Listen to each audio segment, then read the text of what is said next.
신명기 33장 1절입니다.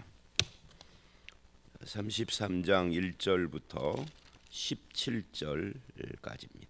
오늘 이 33장 말씀은 오늘 본문을 넘어서서 마지막 29절까지 전체가 모세의 축복입니다. 거기 1절에 제목이 나오죠. 하나님의 사람 모세가 죽기 전에 이스라엘 자손을 위하여 축복함이 이러하니라.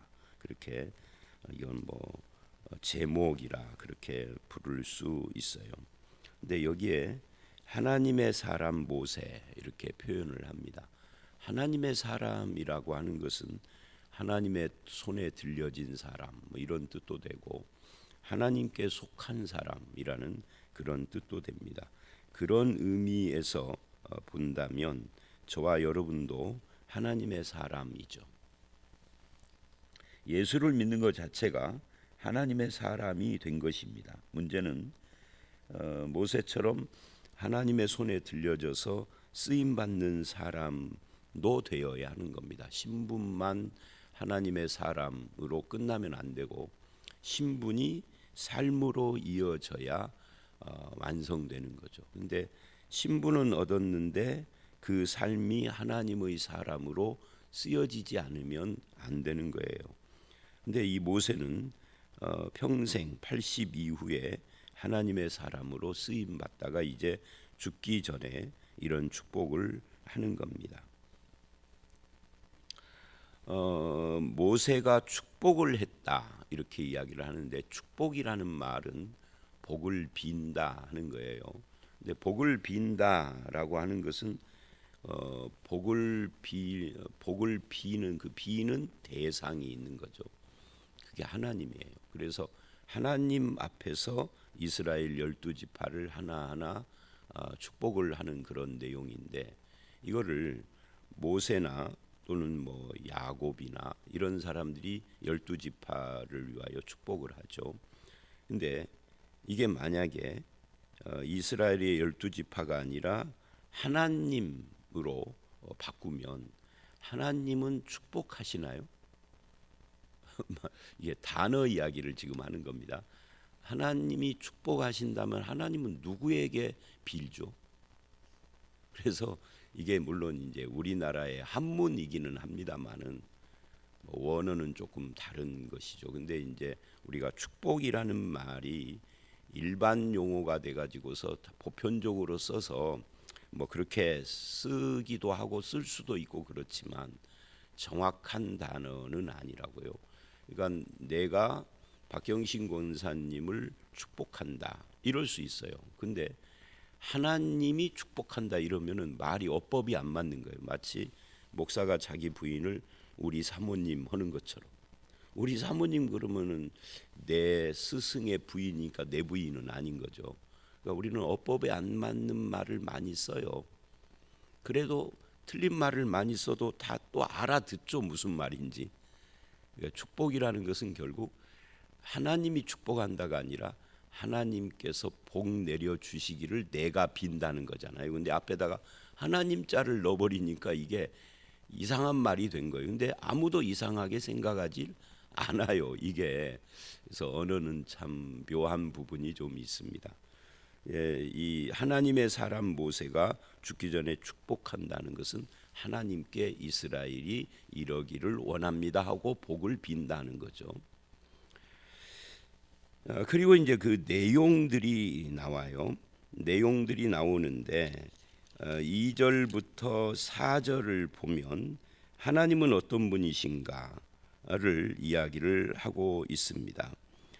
거기에 보니까 하나님은 시내산에서 오시고 이 시내산이라는 것은 우리가 십계명을 받은 호렙산이라고도 부르는 그 시내산에서 오시고 이 한글 이 번역도 시내산에서 오셨다 하니까 그럼 하나님은 시내산에 늘 계시는가 이런 생각을 해요. 그러니까 정확하게 말하면 하나님은 하늘에서 오시고 이래야 되는데 시내산에서 오셨어요. 왜 이렇게 표현을 했느냐면 모세가 시내산 꼭대기에서 하나님을 만났고 그 하나님이 이스라엘에게 내려오셨기 때문에 시내산에서 오시고라고 했습니다. 이게 시내산 언약과 관계가 되는 거죠.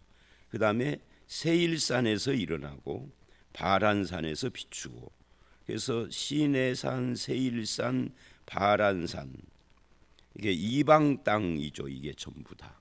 근데 이방 땅에도 계시고 이방 땅에서도 오시고 일어나시고 비추시는, 이게 공통 분모가 뭐예요? 역사하셨다 그런 거죠. 그러니까 하나님은 이스라엘 땅, 가나안 땅 안에서만 역사하시는 분이 아닌 거죠. 또는 이렇게 말할 수도 있어요. 이스라엘, 구약의 이스라엘 사람들은 이 초기 때 하나님은 사막, 이스라엘이 건너온 그 광야에서는 역사하셨지만 가나안 땅에 들어오면은 하나님이 아니라 바알이 역사하는 거야 하고 하나님을 장소로 이렇게 묶어버리는.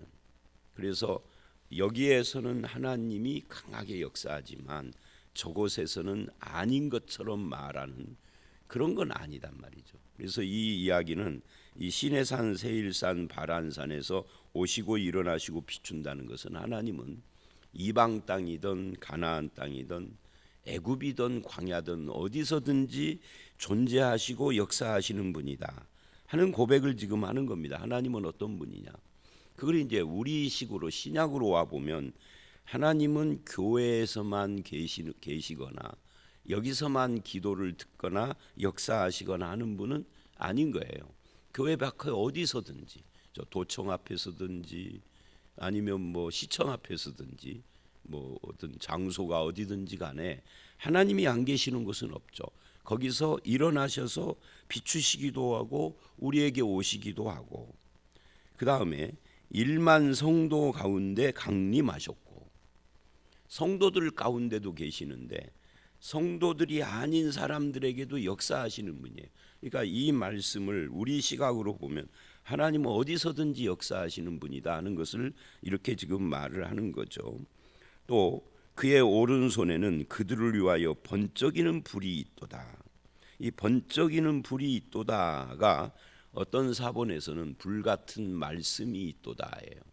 옛 성경, 이게 지금 개역 개정이잖아요. 근데 옛날 성경은 개역 성경이라고 그랬어요. 그 개역 성경은 불같은 율법이라고 그렇게 번역을 했습니다. 그러니까 하나님의 오른손에는 번쩍이는 불이 있다. 근데 그 불을 불같은 말씀, 율법이 있다. 이렇게 이야기를 합니다. 그 하나님 앞에 있는 우리, 그리고 1만 성도 가운데 강림하셨는데 그 하나님은 우리에게 하나님의 말씀, 율법으로 역사하시는 분이라고 지금 말하고 있는 겁니다. 그리고 우리는 그 앞에 앉아 있는 거죠, 지금. 그러면서 지금 하나님께서는 40년 동안 광야를 건너와서 지금 모압 평지에서 가나안 땅을 바라보는 이 시간까지 하나님이 역사하셨다. 이건 우리식으로 말하면 내 인생 전체를 되돌아보니 하나님이 역사하셨다. 불같은 말씀으로 우리를 지키시고 인도하셨다. 그리고 3절, 그분은 그냥 단순히 역사, 워크, 일만 하신 것이 아니라 자기 백성을 사랑하셨다. 말씀하시고 불같은 말씀을 가지고 말씀하시고 사랑하시고, 그리고 모든 성도가 그 수중에 있으며, 수중에 있다 이 말은 뭐예요? 붙잡고 있다는 거죠. 하나님이 붙잡고 있는 삶, 그게 하나님의 백성이다. 주의 발 아래 앉아서 주의 말씀을 듣는도다. 여기 이 3절 말씀을 보십시오. 앞에는 번쩍이는 불이 그의 오른손에 있도다 라고 번역을 했는데 3절에서는 모든 성도가 주의 발 아래 앉아서 주의 불을 받는도다가 아니라 말씀을 받는도다. 그러면 이 3절의 이 번역은 2절 끝에 오른손에 번쩍이는 불이 있도다는 이 불이 무엇인지를 보여주는 거죠.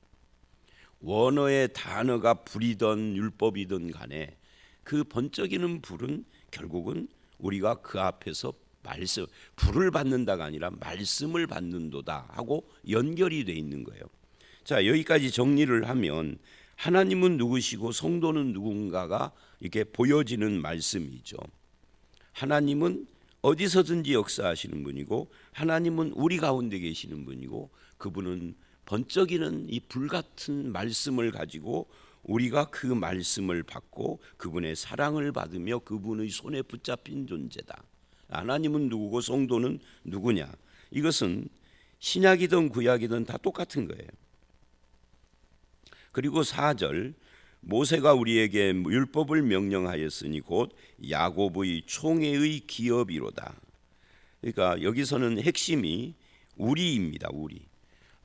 하나님은 율법의 말씀을, 불같은 말씀을 가지고 우리는 그 말씀을 받기 위하여 앉아 있는데, 그 하나님과 우리 사이에 누가 있는 거예요? 모세가 그 말씀을 우리에게 주었다라고 지금 말하고 있는 겁니다. 그 우리가 누구냐? 야곱의 총회의 기업이로다. 야곱은 이스라엘이니까 이스라엘의 총회의 기업이로다. 그러니까 이스라엘 공동체에 주신 하나님의 말씀이라고 지금 그렇게 이야기를 하고 있는 겁니다. 그렇다면 하나님의 백성들은 항상 하나님 앞에서 살아야 되고, 하나님 앞에서 산다는 것은 하나님의 말씀을 들으며 그 말씀에 붙잡혀 사는 삶을 살아야 한다는 것을 지금 이야기하고 있다라고 할 수가 있는 거죠. 그리고 5절을 보면 이렇게 말을 해요. 여수룬에 왕이 있었으니. 여러분이 여수룬 앞에서 나왔던 이야기죠. 이 여수룬에 왕이 있다 할 때 여수룬 그 말 자체가 옳은 자, 직역이 옳은 자인데, 이것은 하나님께서 이스라엘을 향하여 갖고 계시는 애칭이라고요. 애칭인데 어떤 애칭이냐면 하나님이 기뻐하시는 자, 하나님이 사랑하는 자라는 애칭으로 쓰이는 겁니다. 그러니까 하나님의 사랑받는 여수룬이라는 그런 뜻이겠죠. 그런데 그에게 뭐가 있다는 거예요? 왕이 있었다. 이 왕이 누구죠? 이 왕이 누구냐면 사실은 이스라엘에는 왕이 없습니다. 모세도 왕이 아니에요. 여호수아도 왕이 아닙니다. 사사시대까지 왕이 없었어요. 그러다 사무엘 시대에 가서 마지막 사사인 사무엘을 통해서 하나님이 왕을 주셨죠. 그러니까 그때까지 수백 년 동안 왕이 없었는데 왕이 있었다는 거예요. 그러면 이 왕이 누구라는 거예요? 사사기에 보면 사사기 17장부터 21장 마지막 끝에 이스라엘이 이렇게 혼란스럽고 항상 죄를 짓고 타락했다 다시 회복되고를 반복하는 이유가 뭐냐라고 할 때 왕이 없으므로 그랬거든요. 근데 여기는 왕이 있대요. 시대적으로 이 모세 시대가 더 앞서는데도 왕이, 그러면 이 왕은 누구겠어요? 인간 왕이 아닌 거죠. 하나님 왕인 거죠. 문제는 하나님이 왕이신데 사람들이 하나님을 왕으로 인정하지 않는 시대, 그게 사사시대였던 건데, 오늘 우리도 마찬가지입니다. 우리의 신앙 고백이 뭐죠? 도마의 신앙 고백. 도마, 부활하신 예수님을 나는 못 봤으니까 못 믿겠다. 그분의 그분 그 옆구리에 내가 손가락을 넣어보고 만져보고 해야 믿겠다라고 했는데, 예수님이 그 다음 주에 오셨죠. 도마에게. 그 도마에게 만져봐라, 넣어봐라 그랬더니 도마가 넣어봤겠어요? 안 넣어봤죠. 그리고 고백을 하죠. 나의 주, 나의 하나님 하는 것처럼. 그러니까 신약 시대에 우리도 마찬가지라고요. 우리에게도 왕이 있는 겁니다. 주가 있는 겁니다. 이 왕이라는 것은 주인, 통치자라는 거니까 우리도 똑같은 고백을 하는데, 문제는 아까도 말했죠. 하나님의 사람이라는 신분과 하나님의 사람으로 쓰임 받는 것은 다른 거라고. 예수 그리스도를 나의 주, 나의 하나님이라고 고백하는 것과 실제로 그 예수 그리스도를 주님 또는 왕이라고 인정하는 삶은 다른 거예요. 입술로는 고백했는데 인정하는 삶을 안 살면 그 입술의 고백은 거짓이죠. 그것을 야고보서는 행함이 있는 믿음과 없는 믿음이라고 그런 거예요. 자, 그래서 왕이 있었으니 곧 백성의 수령이 모이고 이스라엘 모든 지파가 함께한 때로다. 그러니까 이스라엘이 모였을 때 그들에게 왕이 있었다. 그분은 하나님이다 라는 이야기를 지금 하고 있는 겁니다. 그 왕이신 하나님은 백성을 사랑하신다. 내가 나의 주 나의 하나님 나의 왕이신 하나님의 사랑받는다 자라는 증거는 무엇인가? 불같은 말씀을 듣는 자다. 그리고 듣고 실행하는 청종하는 자인 거죠. 그래서 그들을 지키시는 왕과 함께 동행한다라는 것을 우리는 믿음으로 증언을 하는 겁니다. 왕을 믿고 왕이 나와 함께 한다는데 늘 불안해. 그럼 그 사람은 실제로는 안 믿는 거죠. 그리고 이제 여기까지 이제 하나님이 누구시고 하나님과 이스라엘의 관계는 뭔가 하는 것을 말한 다음에 이게 서론이라고 할 수 있어요. 그리고 6절서부터는 본론인데 이스라엘 12지파를 하나하나씩 짚어가면서 축복을 합니다. 오늘은 그 가운데서 이제 그 반 이스라엘 12 중에 반을 이야기를 하죠. 그 첫 번째가 유다 르우벤입니다. 6절.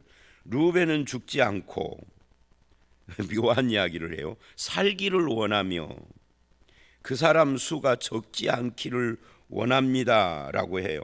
이 르우벤은 누구죠? 르우벤은 이스라엘의 장자예요. 장자인데 실제로는 장자가 못된 이유가 뭐냐면 아비의 침상을 더럽혔다라고 창세기는 이야기를 해요. 그 말은 이 이스라엘 야곱이죠. 이스라엘 야곱에게는 정실 부인이 둘이 있고 첩이 둘이 있는데 그 중에 이 르우벤의 어머니는 레아예요. 레아의 아들 중에 첫 아들이죠. 그런데 나머지 셋은 서모들이란 말입니다. 그들 중에 누군가와 간통을 한 거예요. 그러니까 요즘 우리 시각으로 보면 나쁜 놈이죠. 그래서 장자권을 박탈당합니다. 근데 단지 신분만 박탈당하는 것이 아니라 지금 모세가 염려하는 거예요. 죽지 않고 살기 원하며 그 사람 수가 그 사람이라는 말은 그 지파를 말하는 거예요. 적지 않기를. 그러니까 지파가 점점 줄어가고 있는 거예요. 그러니까 이 르우벤은 상당히 문제가 많은 사람이다라고 할 수가 있습니다. 그래서 이 모세의 염려를 지금 담아놓은 그런 상황이에요.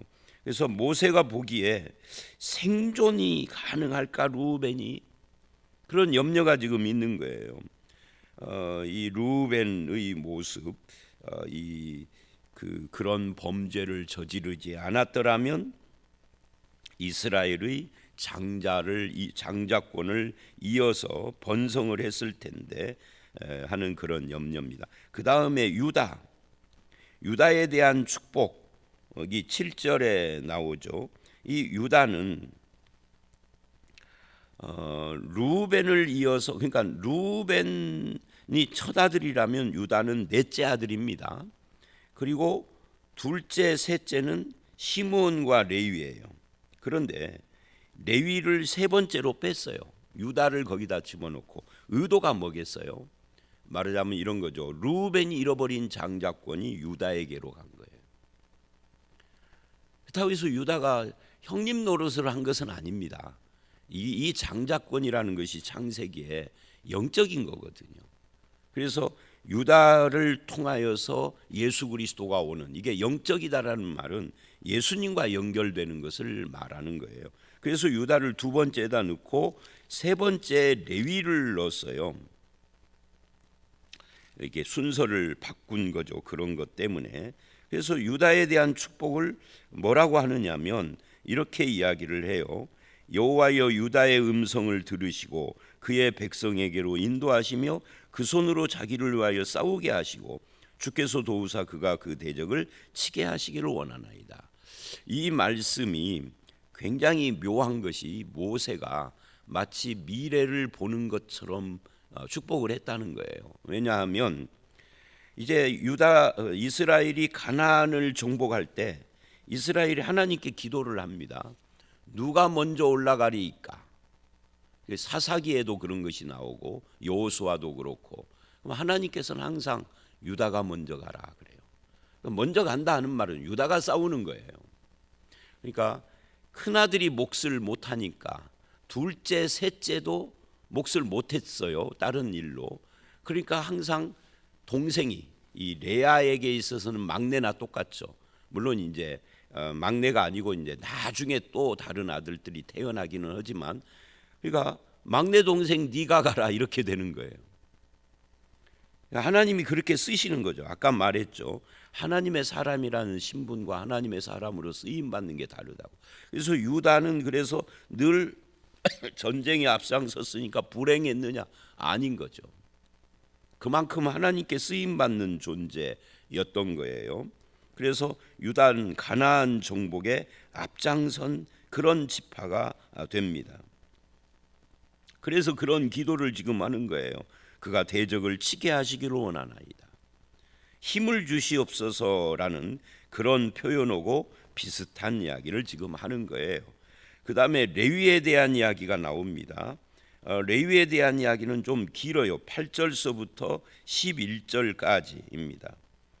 시므온과 함께 세겜성 사건의 주동자로서 저주를 받았는데 심판의 대상이 되었는데, 그런데 이것이 언젠가 어느 시점에서 바뀌었어요. 그게 나중에 그 앞에서 창세기 49장에 보면은 야곱의 축복 기도에서 그런 부분들이 나와요.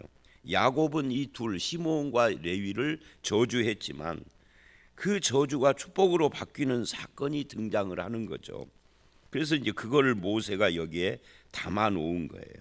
주의 둠밈과 우림이 주의 경건한 자에게 있도다. 이 둠밈과 우림이라는 것은 제사장의 복장 앞에 그 앞섭이라고 그러죠. 여기를 흉패라고 합니다. 흉배. 근데 그 흉배 안에 이 우림과 둠밈을 두었어요. 근데 이 우림과 둠밈이 작은 돌 같은 것인데 이게 나중에 이제 분실됐죠. 뭐 지금 제사장 복장이나 뭐 이런 것도 다 분실이 됐지만, 근데 이 우림과 둠밈은 무엇을 위해서 주었느냐라고 할 때 출애굽기나 이런 데를 보면 하나님의 뜻을 아는 데 쓰는 거예요. 그래서 하나님의 뜻이라는 의미가 되는 거죠. 하나님의 뜻이 주의 경건한 자, 레위가 저주의 대상이었는데 경건한 자로 바뀐 거예요. 이게 이제 출애굽기나 민수기를 쭉 읽어보면 그 사건이 있죠. 백성들이 하나님께 반항을 하고 반역을 했을 때 하나님의 편에 설 자가 누구냐라고 하는데 아무도 나서지 않는데 레위 자손 중에 하나가 창을 들고 나서서 하나님의 뜻을 시행을 해요. 그래서 이 본문이 하나님의 뜻이 경건한 자에게 있도다라고 그렇게 표현을 하는 겁니다. 주께서 그를 마사에서 시험하시고 무리바 물가에서 그와 다투셨도다. 마사와 무리바는 둘 다 물 문제에 있었던 그런 것이죠. 근데 거기서 하나님 편에 선 것을 이렇게 지금 다투셨도다, 시험했도다 이렇게 말을 하는 겁니다. 어느 정도로 그가 하나님 편에 섰느냐를 9절은 이렇게 이야기를 해요. 그가 부모에 대하여 이르기를 내가 그들을 보지 못하였다. 형제를 인정하지 않고 자녀를 알지 아니한 것은, 이 말은 불효막심한 그야말로 천륜과 인륜을 저버린 놈이다라는 그런 의미가 아니고, 이 말은 부모든 형제든 자녀든 누구든지 하나님의 말씀을 거스르고 우상을 숭배하며 반역하는 자들에 대하여 이 레위가 하나님의 말씀을 준행하며 저들을 처단함으로써 하나님과의 언약을 지켜냈다, 이 이야기를 지금 하는 겁니다. 그러니까 이 레위를 통하여서 이스라엘이 보호된 거죠. 그렇게 부모, 형제, 자녀라는 그런 혈연을 초월해서 하나님의 뜻에 순종하는 삶을 살았다는 거예요. 이것을 통하여서 하나님은 레위의 저주를 풀어 이 제사장 지파가 되게 하시는 거죠. 그리고 10절 주의 법도를 야곱에게 주의 율법을 이스라엘에게 가르치며, 그러니까 이 9절 다음에 10절이 나오는 것을 주목을 해야 합니다. 내가 하나님의 말씀을 가르치기 전에 내가 하나님의 말씀을 부모 형제보다도 더 귀하게 여기고 그걸 준행하며 지키는 삶을 살았기에 그를 주의 법도를 가르치는 직분으로 세워준 거예요. 그게 제사장 지파, 레위 지파가 된 거죠. 그래서 제사장 지파의 이 레위 지파는 성전에서 봉사하는 제사장도 되지만 성전에서 이 레위 지파 전체가 우글우글 모여서 할 필요는 없는 거죠.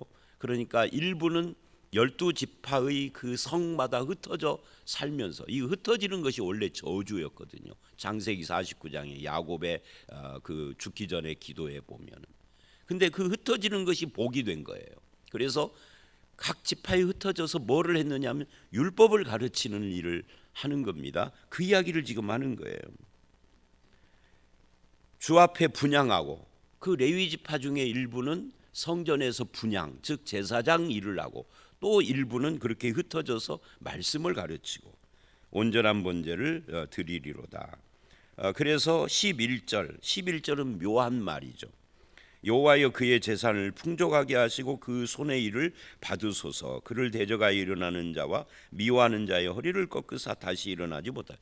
하나님께서 보호해 달라는 말인데, 이 마지막 두 개는 보호해 달라는 이야기지만 앞에 그의 재산을 풍족하게 하시며 그의 손의 일을 받으소서, 이 말은 뭐냐면 이 레위 지파는 하나님께서 이 기업을 주지 않았습니다.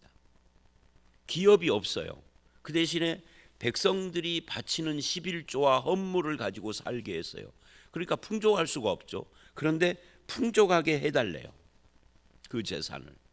뭐 레위 지파가 풍족하려면은 어떤 방법이 있을까요? 이런 거죠. 이스라엘 백성이 하나님께 11조와 헌물을 많이 바치면은 풍족한 거죠. 오늘로 말하면 목사가, 이게 좀 말이 이상한 말이기는 한데 그냥 이해하고 들으십시오. 목사가 교회에서 사례비를 많이 받는 목사가 되려면 어떻게 해야 되겠어요? 성도들이 11조를 많이 하면 되겠죠. 교회가 재정이 아주 열악한데 목사에게 사례비를 많이 줄 수는 없잖아요. 그러니까 이 레위 지파는 온전히 나머지 12지파의 신앙에 달려 있는 거예요. 삶이. 그 이야기를 지금 하는 겁니다. 교인들이 11조를 많이 하면은 그 신앙이 좋은 것이고, 11조를 안 하면 글쎄요. 하여튼 그 이야기를 지금, 그러니까 이들은 기업이 없기 때문에 이렇게 지금 하나님 앞에 기도를 하는 것이다, 모세가. 그 다음에 베냐민 이야기를 합니다. 12절입니다. 이 12절서부터는 라헬의 아들들이에요. 근데 이것도 재미있죠. 베냐민은 가장 막내입니다. 12아들들 중에도 막내고, 라헬의 아들이 둘인데 요셉이 형이고 베냐민은 한참 나이 차이가 많이 나는 동생이죠. 근데 베냐민을 앞에 세웠어요. 라헬의 아들들 이야기입니다. 여호와의 사랑을 입은 자는 그 곁에 안전히 살리로다. 사랑을 입은 자라는 표현보다도 그 곁에 안전히 살리로다. 베냐민은 항상 연약한 자처럼 성경에 등장을 하죠. 실제로는 안 그래요. 사사기에 보면은 베냐민이 용사로 나와요. 그런데 이렇게 연약한 자인 것처럼 여호와께서 그를 날이 미치도록 보호하시고 그를 자기 어깨 사이에 있게 하시리로다. 근데 이 표현도 지금 이 모세 시대에는 잘 이해가 안 되는 그런 표현이지만, 나중에 모세가 죽고 여호수아가 가나안 땅을 정복을 하고 정복이 어느 정도 마무리된 다음에 여호수아서를 보면 지파에게 기업을 나눠요, 땅을. 그 나눌 때 이 베냐민은 아주 묘한 곳에 자리를 잡아요. 이스라엘에서 가장 큰 지파가 둘이거든요. 유다하고 그 다음에 요셉의 아들들, 그게 에브라임과 므낫세예요. 요셉은요, 두 지파로 나눠졌기 때문에 남들보다 몫을 2배나 받은 거죠. 실제로는 2배가 아니라 한 3배를 받는 거예요. 유다는 남부 지방을 받고, 그래서 두 큰 지파 사이에 베냐민이 끼어서 말하자면 완충지대 같은 역할을 합니다. 둘 사이에 쌈 못 터도록 동생이 두 형 사이에 이렇게 서 있는 거죠. 그런데 나중에 에브라임이 요셉 지파가 반역을 하고 열 지파를 끌고 북쪽으로 올라가서 나라를 다시 분열을 해 다시 하나를 세울 때 베냐민은 에브라임이 요셉 지파니까 형제요. 사실은 그 조상이 같은. 그런데 유다 쪽에서요. 그래서 어깨에 있다 그러는 거예요. 유다의 어깨에 베냐민이 있죠. 그래서 북왕국이 멸망을 해가지고 역사 속에서 완전히 사라져 버리는데 베냐민은 유다 쪽에 서가지고 역사 속에서 남아. 그래서 바벨론 포로로 돌아갔다가 돌아올 때도 돌아오고 예수님 오실 때까지도 베냐민은 유다 지파에 속해서 있는 거죠. 나중에는 베냐민이니 뭐니 하는 거 다 사라지고 그냥 유다 이렇게 돼버리는 거죠. 그래서 어깨 사이에 있도다라고 함으로써 이 베냐민의 묘한 위치를 이야기를 하는 겁니다. 요셉에 대하여는 뭐 시간이 좀 그래서 뭐 좀 이거 다 자세히 하기가 어렵습니다. 뭐 복을 받아 하늘의 보물인 이슬과 땅에 저장한 물과 태양이 결실하는 거기 태음이라는 말은 달을 말하는 겁니다. 달이 자라게 하는 선물과 그러니까 이 세상의 복을 많이 받는다 그 말이에요. 옛산의 좋은 산물과 뭐 언덕의 선물과 땅의 선물 충만한 거 가시떨기 가운데 계시던 그 하나님의 은혜로 말미암는 복이 요셉에게 임할지로다. 그러면서 쭉 17절에 에브라임과 므낫세 이야기를 합니다. 네, 뭐 이거는 그냥 그렇게 읽고 끝나는 걸로 하죠. 자, 오늘 말씀의 결론은 이겁니다. 하나님의 사람은 하나님의 사람으로 쓰임 받아야 되고 하나님의 사람은 하나님의 말씀을 붙잡는 자야 되고 하나님의 여수루는 하나님의 사랑받는 자로서 하나님의 뜻을 실행하면서 사는 자가 돼야 된다. 그 대표적인 것이 유다와 레위다 하는 것을 알 수가 있습니다. 저와 여러분의 삶이 하나님의 사랑받는 자로서 말씀을 순종하고 하나님께 쓰임받는 삶을 살아가는 그런 복된 성도들이 다 되시기를 주의 이름으로 축원합니다. 함께 기도하겠습니다. 하나님 아버지, 오늘 모세가 죽기 전에 끝까지 죽음 앞에서도 하나님의 사람으로 쓰임받는 모습을 봅니다. 아버지 하나님, 하나님은 온 세상 안 계신 곳이 없으시고 하나님의 백성들 가운데 계시며 그 가운데서 불같은 말씀을 우리에게 주시며 우리는 그 말씀을 받는 자리에 있습니다. 말씀의 사람이 되게 하시고 하나님의 사랑받는 여수른처럼 왕이요 주님이시며 하나님이신 그 하나님의 뜻을 받들어 섬기는 우리 모두가 되게 하여 주시옵소서. 주의 손에 붙들려서 오늘 하루도 그리고 우리의 남은 인생이 쓰임받는 삶이 되기를 간절히 원하오며 예수님 이름으로 기도드려 싸움나이다. 아멘.